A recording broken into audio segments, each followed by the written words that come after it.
बहिष्कृत समाज अगर हमें आजादी चाहता है तो वो आजादी जो है वो बहिष्कृत समाज के विद्यार्थी का कर्तव्य निभाने पर आधारित होगी।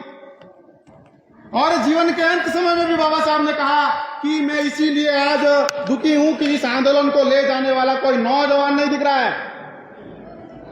बाबा साहब अम्बेडकर ने जिस विद्यार्थी युवाओं को लेकर इतनी सारी बातें कही, बाबा साहब के जाने के बाद उस चीज पर कोई कार्य नहीं हुआ, जिसका नतीजा आज हमारे सामने क्या है? जिसका नतीजा आज हमारे सामने है। मद्रास हाईकोर्ट स्टेटमेंट देती है किसी लड़की के साथ सेक्सुअल हैरेसमेंट का जो केस है वो इसीलिए हो जाता है कि उसने ऐसे कपड़े पहने थे। आपके ही बॉम्बे हाईकोर्ट के अंदर, मेलघाट के अंदर बॉम्बे हाईकोर्ट का स्टेटमेंट आता है 16 साल से मेलघाट के अंदर भुखमरी को लेकर आदिवासियों की जो भुखमरी का जो आंकड़ा है वो घटने का नाम नहीं ले रहा है, वो बढ़ता जा रहा है। 16 साल से केस पेंडिंग है। प्रतिभा सिंह करके जस्टिस जो है वो लेडीज जस्टिस ये स्टेटमेंट देती है कि महिलाओं को मनुस्मृति का पालन करना चाहिए। अरे सबसे घिनौनी बात यह है, इस देश में जब कोरोना लागू हुआ, ये कोरोना काल के अंदर भी SC ST के लोगों पर अत्याचार 10% की बढ़ोतरी के साथ हुए।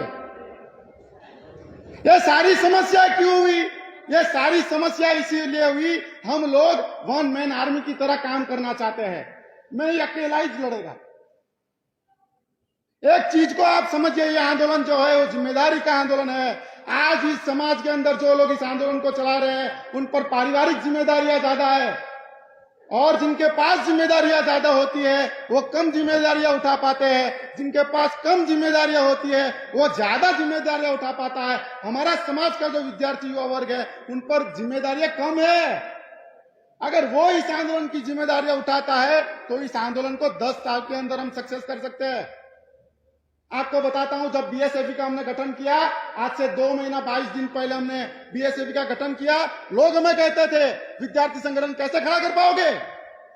हमने कहा था हम खड़ा करके दिखाएंगे।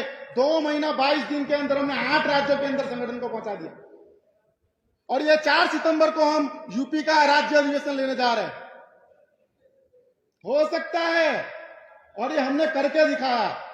मैं एक लास्ट एग्जांपल देकर अपनी बात खत्म करना चाहता हूं, क्योंकि हमें अध्यक्ष महोदय को भी सुनना है।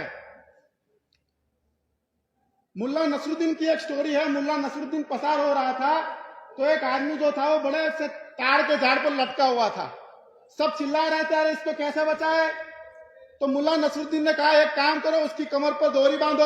उसकी कमर पर डोरी बांधी, उसे कहा आंख बंद कर दो, उसने आंख बंद कर दी। मुल्ला नसरुद्दीन ने खींचा, वो नीचे पड़ा, उसकी हड्डियां टूट गई।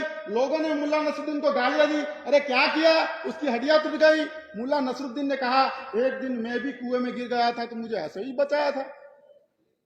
हमारे समाज के लोग भी इसी तरह सामाजिक आंदोलन चलाना चाहते हैं। वो मुल्ला नसरुद्दीन की तरह समाज का भला करना चाहते हैं, पर वो ये नहीं जानते हैं कि जिसे समझाने जा रहा है वो कुएं में पड़ा है या झाड़ पे लटका है।